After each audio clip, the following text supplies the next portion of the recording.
me start off with a question. Who here has ever heard of Quasimodo? Okay. For those of you who are maybe not familiar with Quasimodo, he was the bell ringer. He was the bell ringer in Notre Dame. This fictitious character who was the brainchild of Victor Hugo.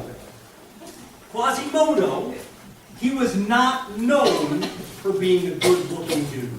Now, I hate rust people's bubbles. Okay? But growing up, I personally was not incredibly good-looking. I know, brace yourself. It's a tough pill to swallow. It's going to be okay. I was not really maybe the most dashing of people. It might have had something to do with I kind of walked like a deer on ice. I was 6'2" in 5th grade, and my coordination level was awkward. Let's put it that way. So every time I walked, it was like this deer on ice. It was not really awesome. I also, in high school, middle school actually, I cultivated this really sweet King Tut goatee. You could actually grab a hold of it. Oh, it was so cool. And I had Martin Van Buren sideburns. Chick magnet. I'm just saying. I also, in elementary school, I had a speech impediment.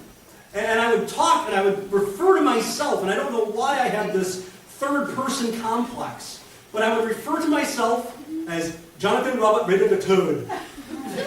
FYI, I am the first and only Jonathan Robert Rayder. But for some reason, I just kind of liked the sound of Jonathan Robert Rayder the Third. So I went with that. I had glasses, and my teeth, they were layered like a shark. So all of this, I'm sure at some level, it acted as an innate lady repellent. Now I share all of this. I share it all to say, when Babylon came in to kind of pick the best of the best, the good-looking, the really talented, the really skilled people, I got this sneaky suspicion I'm going to be one of those people that are left behind. I don't think they're going to be taking me along with them. That was not the case with Daniel. He was like the #1 pick. Daniel, he was a smart guy, and he was really a good-looking dude. You could say that Daniel was quite dashing. Now, if you haven't picked up on it, we are currently in the book of Daniel. If you got your Bibles, you can turn over there. Today we are going to actually embark in the first chapter of Daniel. We're going to cover that today. But in this sermon series, we've entitled it Daniel Serving the Sovereign God. Today, as we get into the book of Daniel, it's going to be exciting to kind of see how all of this starts to kind of fit in and come into focus. Last week we looked at the biblical backdrop. We kind of saw the historical context to what led up to and what was happening in the background of the book of Daniel. And this week, we're going to kind of start to see the character of Daniel. Who was Daniel? As I said, Daniel, he was a good-looking dude on the outside and on the inside. Today's message, it is Dashing Daniel. So, before we dive into it, let's pray. God, I thank you for this guy, Daniel. Lord, I have, for the years that I've read this book, Lord, it has just challenged me every time. Lord, it is such a rich book. Lord, and just to see the decisions and the quality of the character that Daniel had, Lord, that it all stemmed from you and his desire for you. And Lord, that just creeped out in all different areas, Lord. It just oozed from him.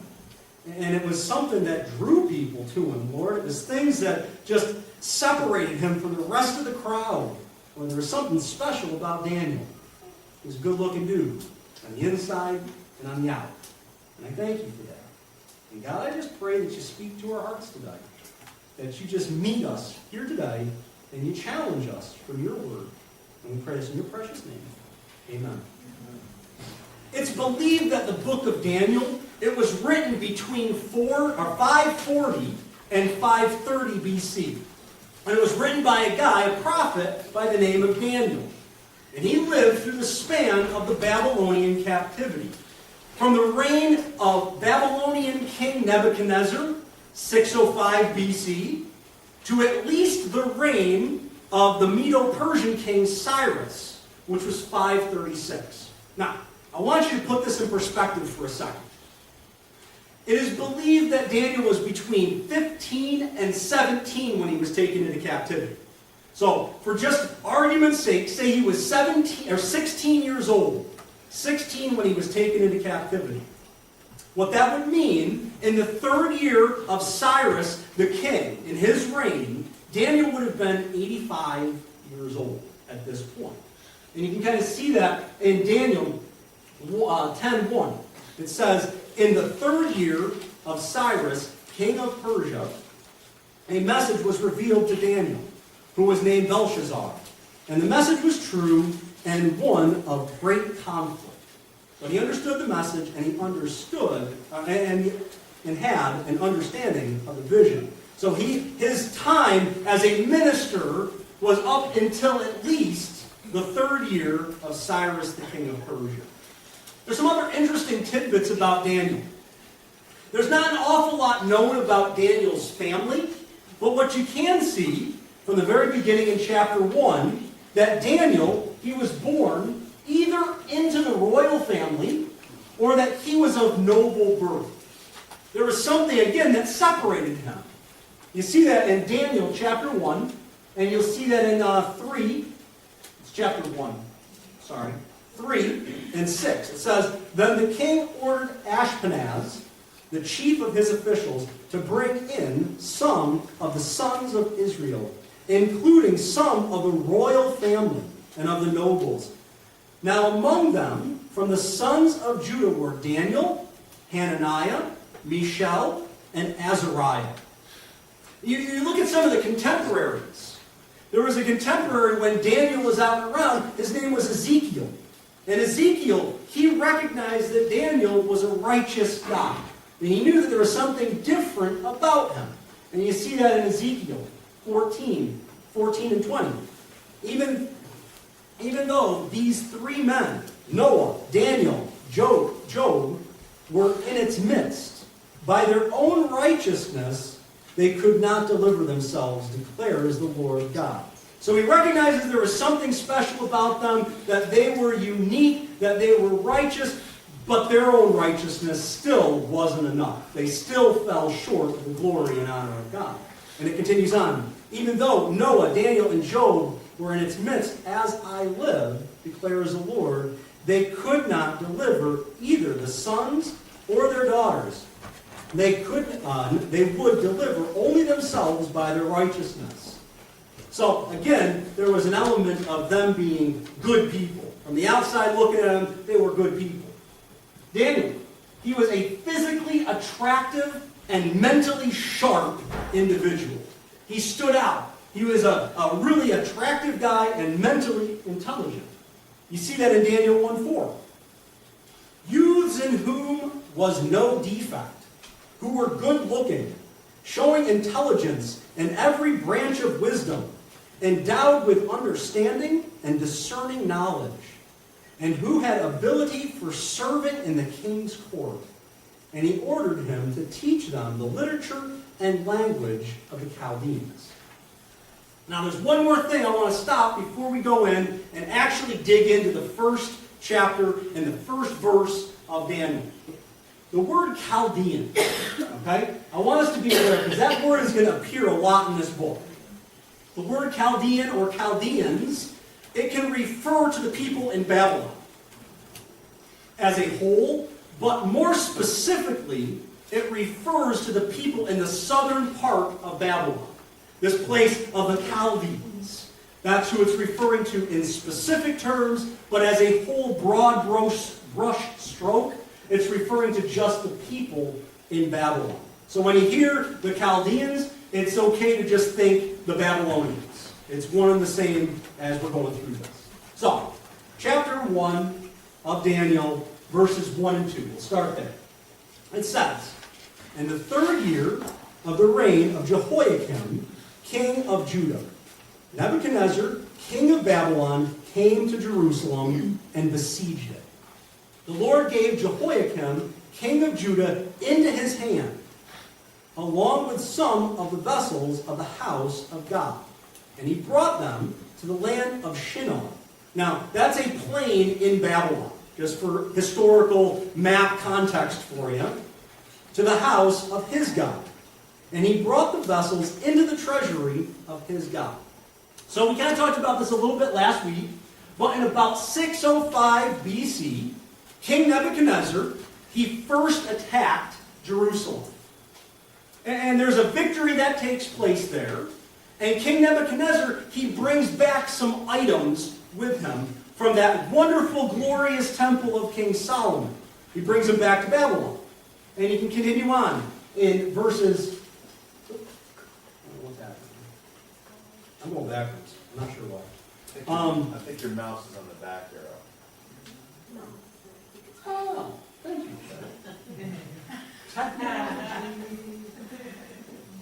It just slipped right down there. All right, now we're going.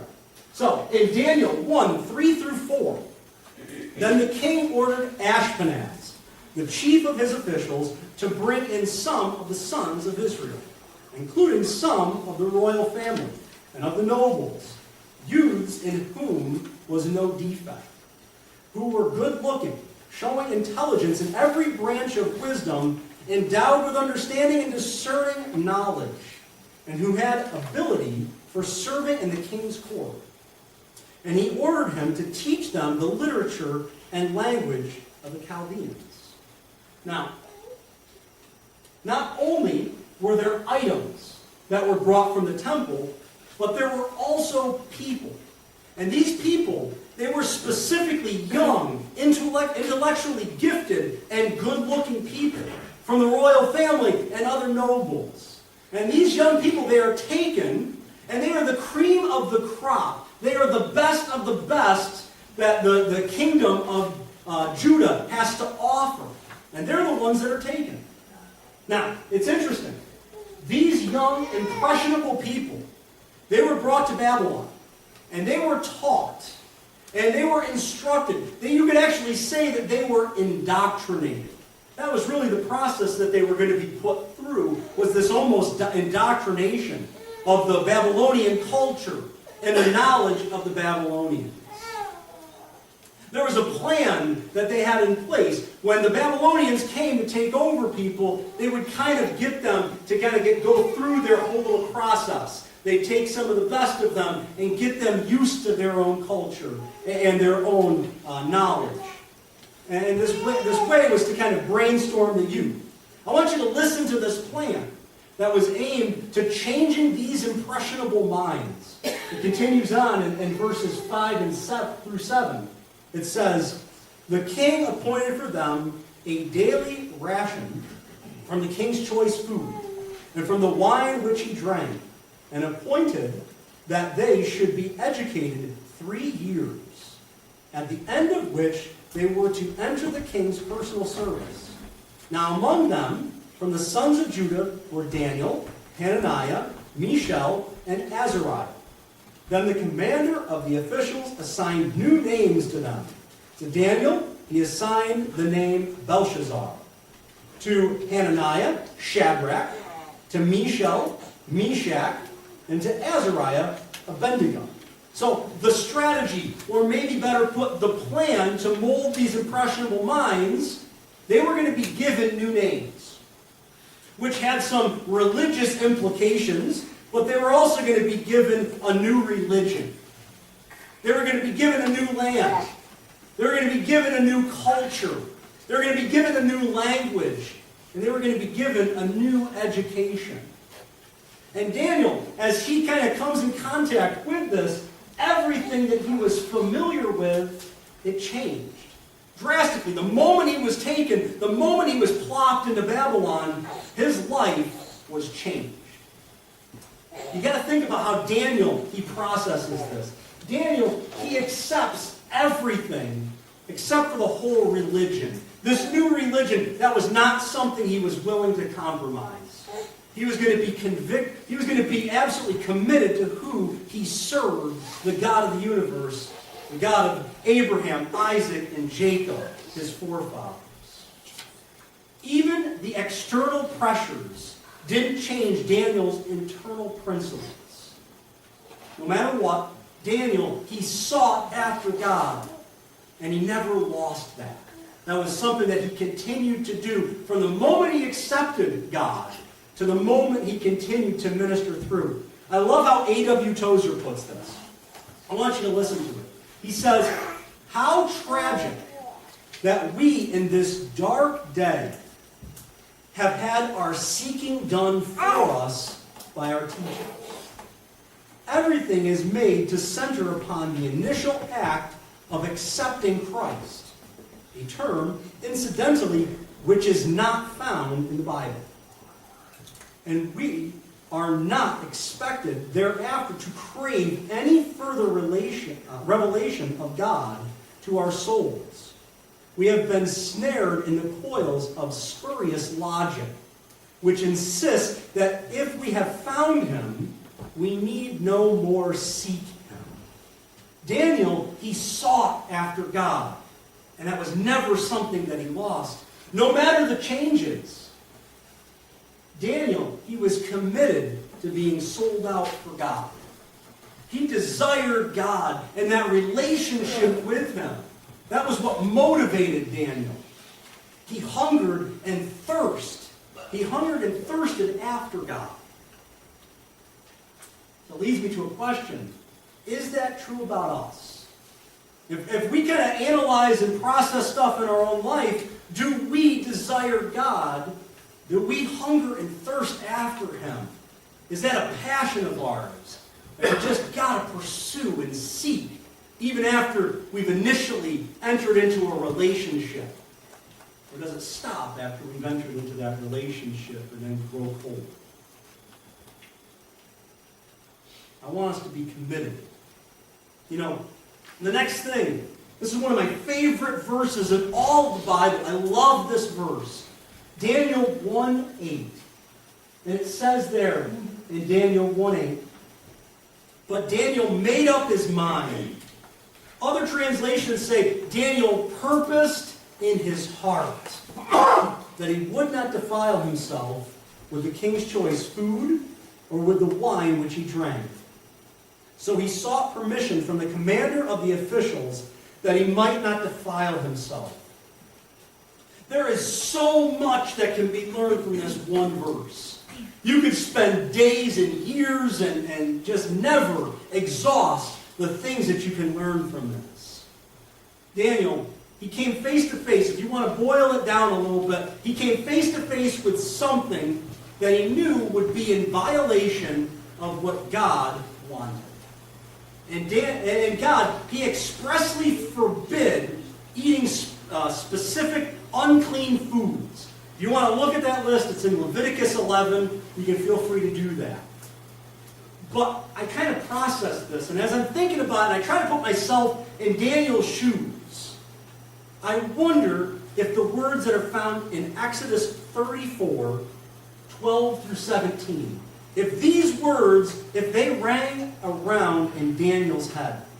It says in Exodus 34, 12 through 17, "Watch yourself, that you make no covenant with the inhabitants of the land into which you are going, or it will become a snare in your midst. But rather, you are to tear down their altars, and smash their sacred pillars, and cut down their Asherim.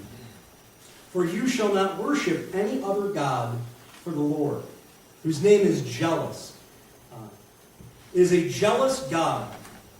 Otherwise, you might make a covenant with the inhabitants of the land, and they would play the harlot with their gods, and sacrifice to their gods, and someone might invite you to eat of his sacrifice, and you might take some of his daughters for your sons, and his daughters might play the harlot with their gods, and cause your sons also to play the harlot with their gods.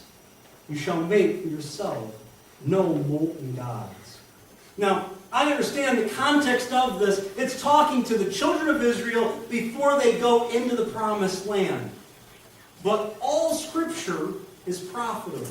And that is profitable for every person of every age in every time period.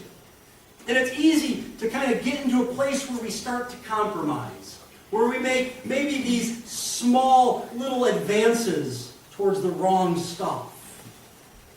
Daniel, he was aware of that slippery slope, and he chose not to defile himself. Daniel, he wouldn't compromise. Daniel stood firm. Knowing this, Daniel, he made up his mind.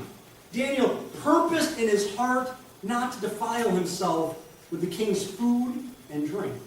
Basically, you could say Daniel drew a line in the sand. That he's going to basically say something to the effect of, I will not do anything that will put me in a place of compromise. You could also say Daniel decided to serve the sovereign God, no matter what. Though they take my life, it doesn't matter. Though I'm persecuted, it doesn't matter. No matter what, Daniel was going to serve the sovereign God. There's an interesting aside. You know, as I've been looking at this and processing it this week, I want you to look at how Daniel went about standing firm to God's instructions. The first thing he did is he made up his mind. He knew what God wanted, and he said, okay, God, I am not going to compromise. He decided to follow God no matter the cost. Number two, Daniel, he sought permission. Now that's an interesting phrase, sought permission. When you look that up, the original phrase in the Aramaic, it says to seek, to secure, to desire. Some may even say to demand, to ask, or to request.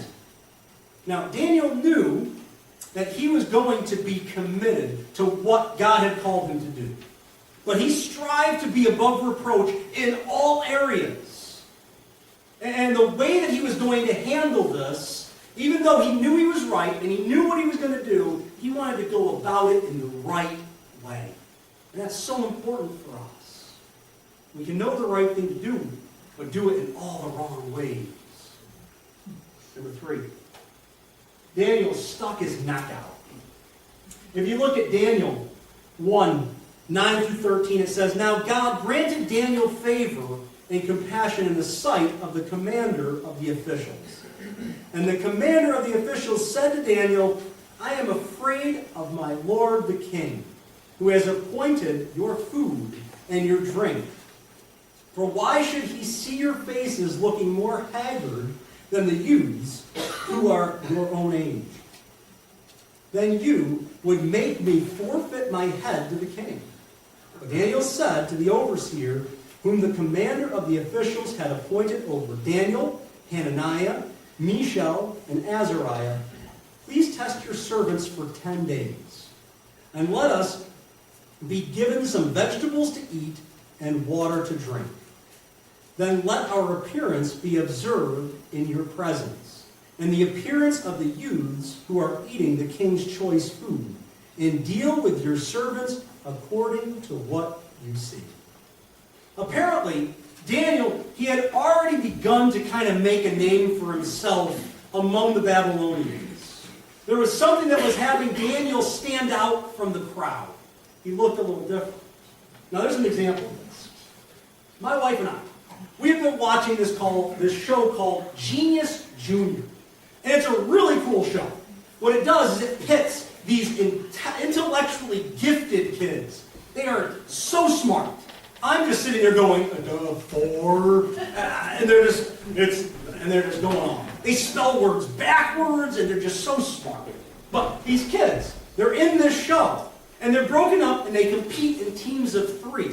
But one thing that I have found with these super smart kids is it almost seems like every episode, there's one kid that kind of stands out from the rest of the crowd. They got this button that you can hit. And if you think that you're like really, really smart in one category, you hit the button. and it's called the super brain. And it's like the lights go right on the kid. And it's like, then the kid comes on up. But they stand on out, and they're just these really smart kids. But even in the crowd of really smart, really gifted kids, there tends to be one that elevates all above the rest. To me, that sounds like Daniel. That he's kind of like this, where he's a bunch of these peers that are so super smart, super attractive. They're like GQ. And then all of a sudden, here he comes. Daniel is rising to the top. This is the reputation. And with this reputation, Daniel proposes a test to the overseer. He says, let me and my friends for 10 days drink water and eat vegetables. That must have been from a God thing. Because I don't think you're going to find me at any point ever saying, I'm going to give up those desserts so I can eat all the veggies I can possibly handle. But Daniel, he does this. And then he says, at the end of all of this, compare us to the people who are eating the king's food and drinking the king's wine. This was Daniel sticking his neck out. If they wound up being in poor appearance, if they didn't look the part, and there was going to be a problem. And it could very well mean that they had to forfeit their own life. Their own life could have been in jeopardy. But in Daniel 1, 14 to 17, so he listened to them in this matter, and tested them for 10 days. At the end of 10 days, their appearance seemed better, and they were fatter than all the youths who had been eating the king's choice food. I can only imagine the amount of vegetables they're cramming in. So the overseer continued to withhold their choice food and the wine they were to drink, and kept giving them vegetables. As for these 4 youths, God gave them knowledge and intelligence in every branch of literature and wisdom. Daniel even understood all kinds of visions and dreams. So this overseer, he grants them this test. Now I have to imagine that Daniel's testimony, his reputation, it factored into this decision that this guy had. And the results, after 10 days, Daniel and his friends, they are healthier, they are fatter, they are better than all the other youths that they compared to. And because of this, Daniel and his friends, they are allowed to continue to eat veggies and drink water all the rest of this time. Oh, and by the way, God blesses them. And they actually excel in their studies. And Daniel, he ends up being able to understand visions and dreams, which is just a smidge of a foreshadowing to some of the other things that are important later in this book. Lastly, 18 to 21. Then, at the end of the days which the king had specified for presenting them, the commander of the officials presented them before Nebuchadnezzar. The king talked with them, and out of them all, not one was found like Daniel, Hananiah, Mishael, and Azariah.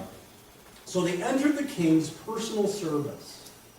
As for every matter of wisdom and understanding about which the king consulted them, he found them 10 times better than all the magicians and conjurers who were in all his realm. And Daniel continued until the first year of Cyrus the king. Before I get into any of this, it stands out as interesting to me that it's not just 10 times better than the peers that were taken. It is 10 times better than all of the magicians, than all of the conjurers that were in all of King Nebuchadnezzar's realm. They really were elevated. Basically, 3 years pass after the initial taking, and these young people, they are presented before the king. And in this presentation, no one, not one person is found better than Daniel and his friends. These 4 young people, they were put into the king's personal service, and God continued to bless these young people and their commitment to God. So what? So what? Why did we just look at this? Let me ask, let's make this all personal. Are you committed to being sold out for God, no matter the cost? If I was to say, hey, I'll give you this, or this opportunity over here, what is the line in the sand? What is the price that would take for you to just say, yeah, I'm going to forsake God to do that, or to be involved in that? No matter the cost, Daniel and his friends, they were committed to being sold out to God. Are we committed, no matter what? Are we committed to being sold out to God? Do we desire God? Do we hunger and thirst to know more about Him? You know what I have found? It's sad. We've got the greatest love letter ever written. It's wonderful. And it tells us the heartbeat of God. And yet, all across America, most Americans that are claiming to be Christians, they'll dust this book off on Sunday. That's about as good as it gets. We don't really, truly strive and thirst and hunger to know the God of the Bible. We've settled as kind of A.W. Tozer puts. We've settled to just kind of, oh, someone's taught me this. I know this because so-and-so has learned this, and they pass it along. And that's satisfactory to us. Do we dig deeper? Do we know this for ourselves? And maybe more importantly, does the God of this Bible know us? And has He really changed us according to His Word? Daniel, as I read this book and I continue to read this, the guy Daniel, he just challenges me. He challenges me to know what I believe and why I believe it. I think that's important for all of us. Daniel, he challenges me to cling to those spiritual truths. You could call them principles. Things I know that God has clearly shared and shown. And he challenges me to allow those truths to impact my actions. How I live my life, it needs to be based, it needs to be founded upon what I see from Scripture, not the way that I feel about stuff. My desire for each of us here to daily, consistently, and continually to keep seeking after God in everything. All areas of our life, pursue God. Seek Him. Practically, Daniel, he looked different. Outside and inside. Do we look different? Do we look different? Maybe you could say, are we dashing? Or how dashing are we when it comes to those that we come in contact with? Let's pray. Lord, I thank you. God, this whole study is just so convicting. Lord, I thank you for Daniel. I thank you for his unwavering commitment to you. Lord, in the face of things that to us, it would look like absolute certain trouble, Lord. And I have to stop and think. There were other Jewish people. There was other people that were taken in captivity that knew of you.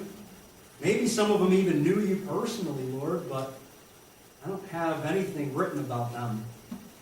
There's nothing there that pops off the page that says they made that same commitment. I don't know, maybe they did, maybe they didn't. But Lord, I know this guy did.